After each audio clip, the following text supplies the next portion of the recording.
Recording live from the Hoban Law Group here in Denver, Colorado, I'm your host, Eric Singular. Welcome to the Hoban Minute. Today, Bob Hoban and myself are joined by a very special guest, indie singer-songwriter and rapper, entrepreneur, and all-around female badass, Lexy Panterra. Lexy, thank you for being here with us this afternoon. Thank you for having me. Thank you for the intro. Yeah, absolutely. And it's been an interesting year, to say the least, but despite all of the wild things that 2020 has had in store, it's also seemingly been a very good year for you. You put out a new album, you dropped a new product line, and we will get into all of those interesting things that have happened for you this year. But before we get there, let's take a step back and just talk a little bit about you and your journey. So if you would, just give our listeners a sense of where you started and kind of what got you on the path that you are currently on right now.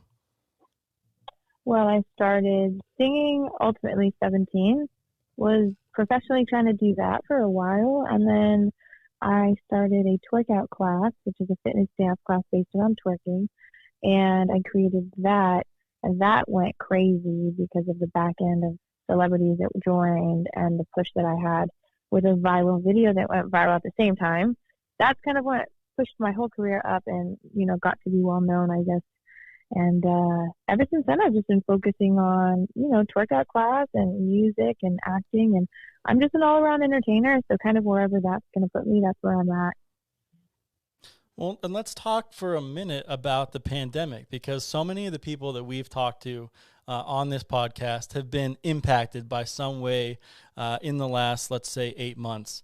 But we know that you released an album kind of early on in this year. How have you fared over the last couple months? You seem like you've been staying strong, and you have some really core aspects of your business and your personal life that have just thrived in this time when a lot of people have kind of been facing certain uncertainties. Making moves during quarantine. Yeah, I know. I mean, honestly, it didn't start dirty the whole time. Pretty much during quarantine, I didn't even have a place because my place was sold right before in May, or I think it was in March.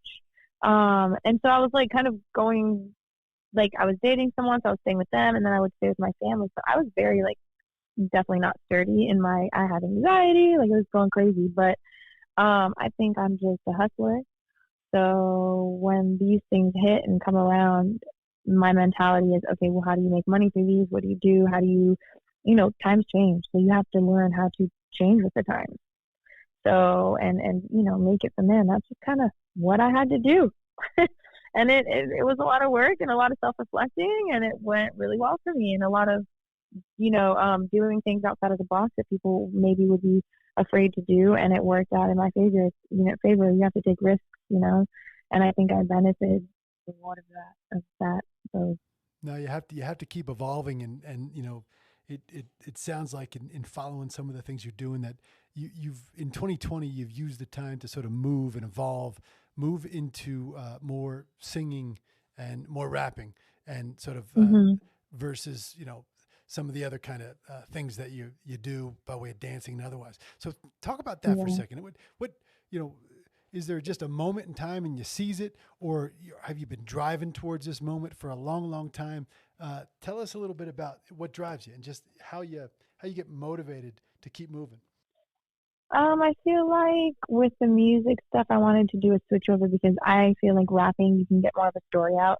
And with pop music, I couldn't really talk the shit I wanted to talk and get out what I wanted to talk, So I felt like I'm kind of more myself when I'm in the booth rapping, and I actually feel more comfortable and confident performing. So I just feel like it was my element. I was waiting for that. I don't know why I kind of strayed away from it. But I do love singing. I have a passion for that as well, So kind of finding the balance of both now, which I think my next project will be based around, is more singing and rapping at the same time, and just doing what what's making me happy.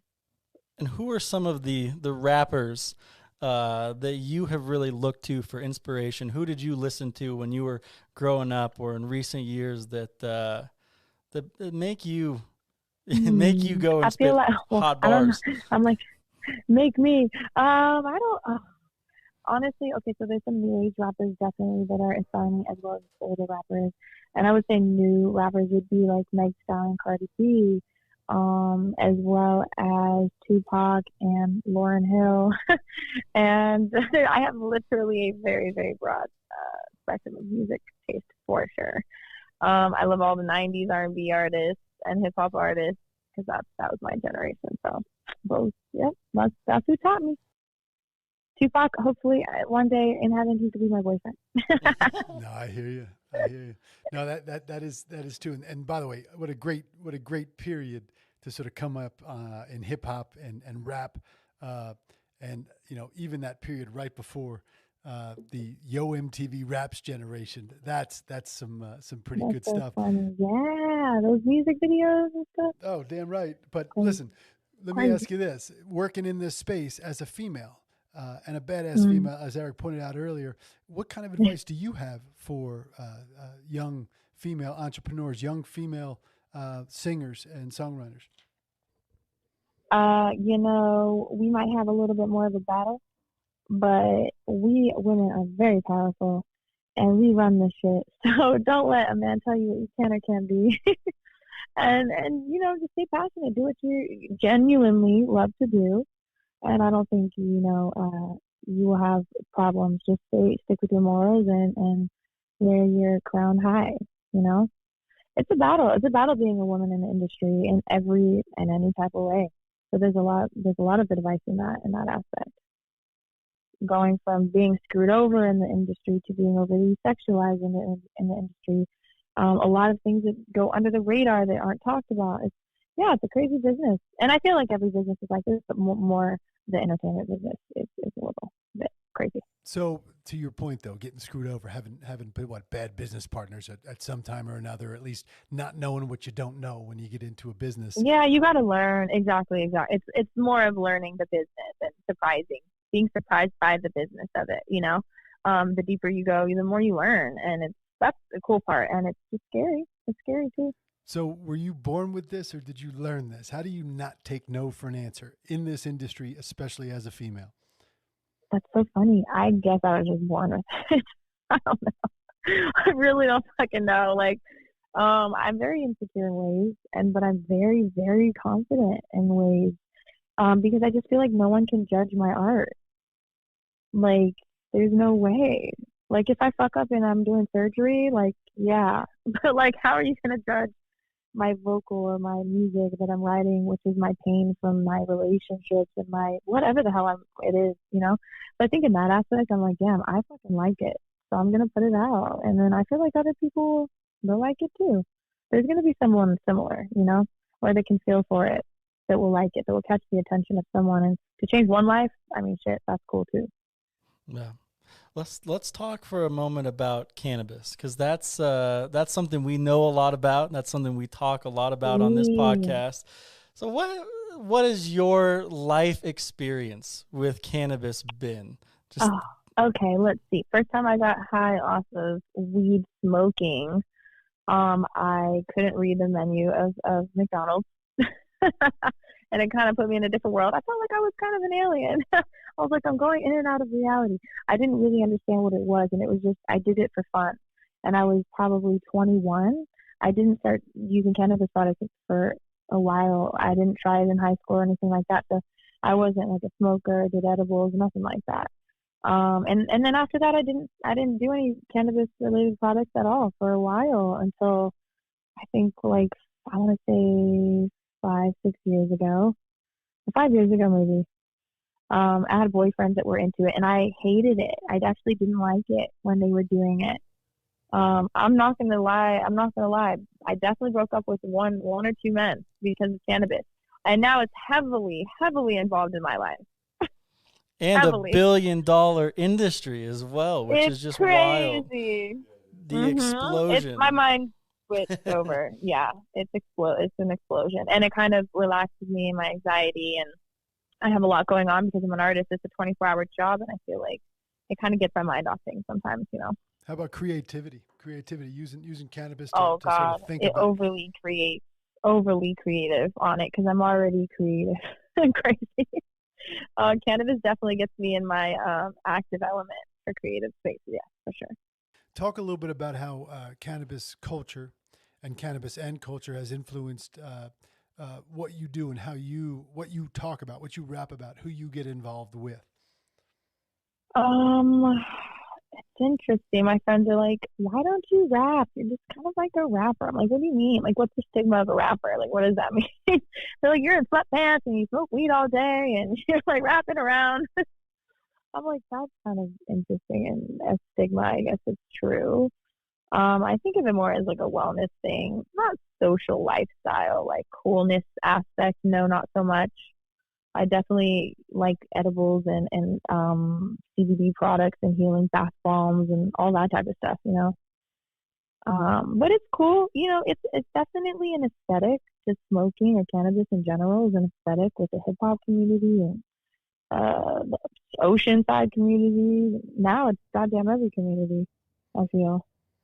Do you prefer, if you're going to hang out with friends or go out, when we were allowed to go out, back in the day before all of this stuff, when Hmm. life was somewhat normal, do you prefer drinking alcohol or smoking, consuming cannabis? Wow, I don't drink alcohol really at all, and it was making me throw up, and it wasn't acting right with my stomach. So that's actually heavily why I started smoking because when I was in the clubs, everyone was drinking, and I was like, damn, I can't even hang, like I can't do anything. And so I started smoking in the clubs in the back, and I'm like, this actually was making me active and fun, and the same energy as them, just not poisoning my body. Yeah, that's how I got a little bit more into that in the clubs at least. Yeah, going out. So looking at the industry, um, we wanted to talk about your new venture and Hmm. you as an entrepreneur. And by the way, in the cannabis industry, not that it's different than other industries, there's a heavy emphasis, as there should be, on women-owned businesses, women-controlled businesses. And kudos to you for doing what you've done and sort of stepping into a very Thanks. difficult industry to begin with. Tell us a little bit about what you're up to and what drove you to do it.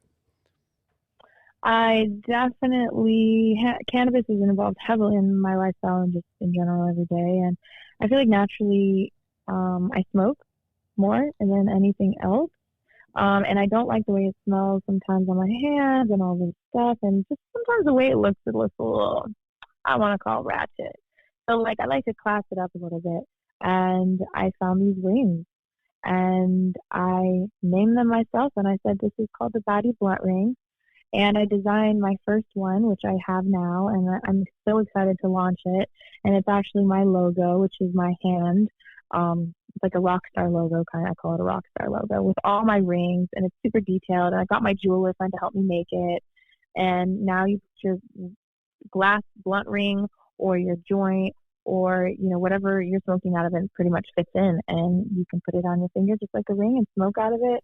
You multitask. I'm like doing laundry in my house, working like the rings on. I'm smoking. It's a vibe, and it's pretty and it's cool and it's like it catches your attention and it doesn't let your fingers smell like smoke after, and it's a cool thing. And if I'm in public with it, people are like, "What is that?" Like it's kind of a topic, a conversation.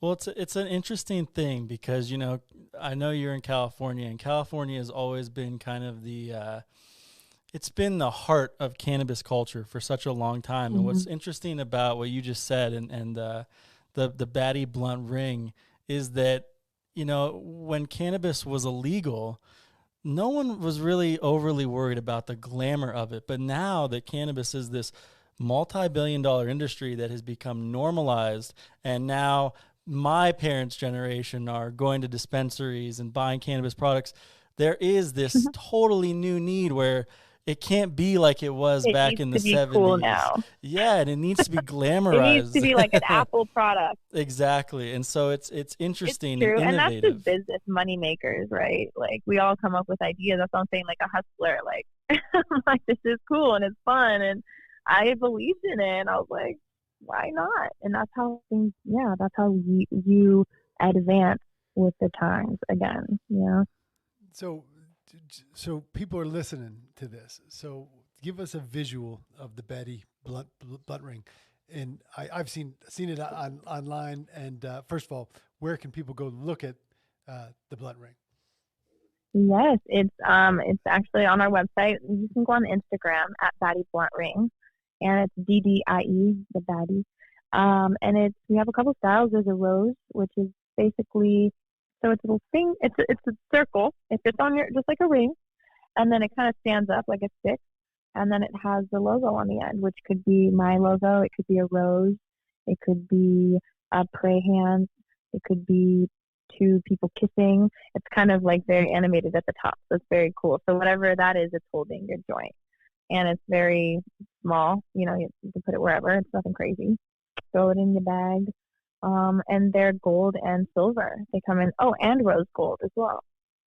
They come in a couple different styles. There's like 6 different styles. Yeah, it's exciting. And the link is in the bio of the Instagram on Baddie Blunt Ring, which you can just order there. And it'd be great gift stocking stuffer. That's funny. Yeah, darn right. Definitely. Oh, they would love a Baddie Blunt Ring in the stocking for sure. Well, you have to have like a joint attached to it, or like. Yes, you'd have to provide some product, but at the end of the day, it's a great idea. But you know, California's done that, Eric, and that was one of the things I noticed. You know, traveling around and being in Colorado and beyond, the Californians, they really know how to sort of class it up, right?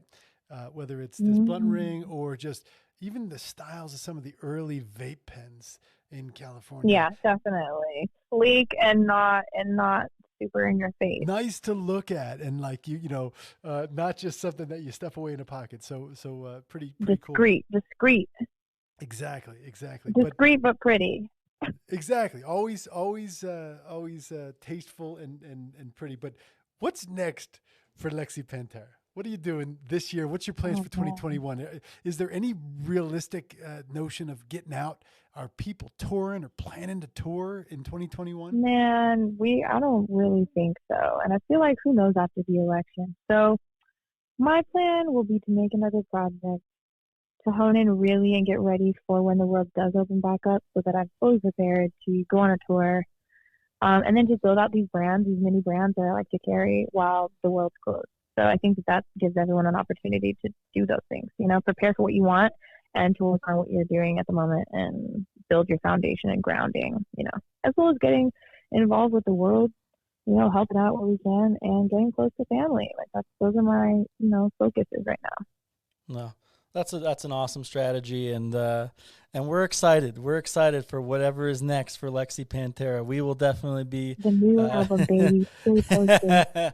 We will definitely be watching closely, and just want to celebrate you and all the wonderful things that you've done this year and continue to do. You. And as Bob said, just to reiterate one more time, that female ownership in the cannabis industry is really a huge issue. Female ownership of cannabis businesses, Absolutely. Minority ownership of cannabis businesses.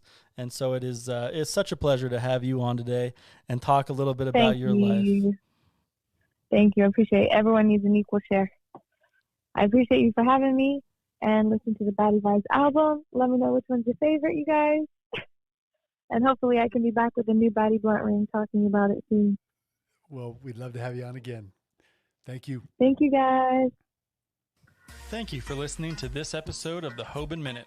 Do you have any ideas for episode topics or guests? We would like to hear from you. Reach out to us at media@hoban.law and stay tuned for more on the Hoban Minute.